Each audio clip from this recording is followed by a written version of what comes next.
আসসালামু আলাইকুম। আমি স্মৃতি আজকে আপনাদের জন্য নিয়ে এসেছি আলু ভাজির রেসিপি। আর এর জন্য আমাদের লাগবে একটা বড় সাইজের আলু, যেটাকে আমি আগেই ঝুরি করে কেটে রেখেছিলাম। এখন আমি সেটাকে ভালো করে ধুয়ে পানি ঝরতে রেখে দেব। আলুগুলোকে পানি ঝরতে রেখে দিয়ে আমি চুলায় একটা প্যান বসিয়ে তাতে তেল দিয়ে তেলটাকে গরম হতে রেখে দিয়েছি।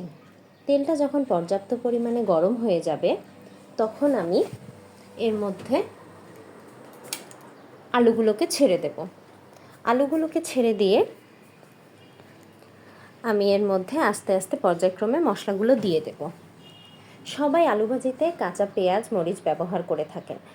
আমি আলু ভাজিতে কোনো প্রকার কোনো পেঁয়াজ মরিচ ব্যবহার করিনি। আপনারা একবার আমার মতো ট্রাই করে দেখতে পারেন, ইনশাল্লাহ খেতে ভালো লাগবে।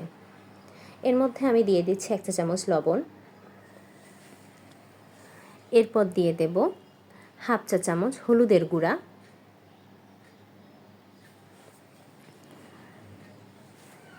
এবং এর মধ্যে আমি এরপর দেব 1/2 চা চামচ মরিচের গুঁড়া। মরিচের গুঁড়া দেয়া হয়ে গেলে আমি এখন আলতো হাতে মশলাগুলোকে খুব ভালো করে আলু ভাজির আলুগুলোর সাথে মিশিয়ে নেব। আমার মেশানো হয়ে গেছে। এখন আমি আস্তে করে ঢাকনা দিয়ে কম আঁচে এটাকে বেশ কিছুক্ষণ সময়ের জন্য রান্না করে নেব।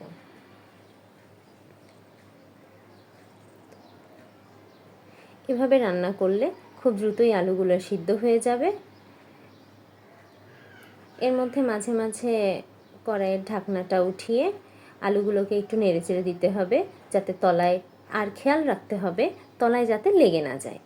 তলায় যখন আলুটা লেগে যাবে আলু ভাজিটা খেতে কিন্তু একদমই ভালো লাগবে না। তাই আমাদেরকে এই বিষয়টা খেয়াল রাখতে হবে। এখন আমি আবার একটু ঢাকনা দিয়ে ঢেকে দিলাম, আর আবার একটু কিছুক্ষণ পর আবার তুলে একটু নেড়েচেড়ে দেখে নিলাম।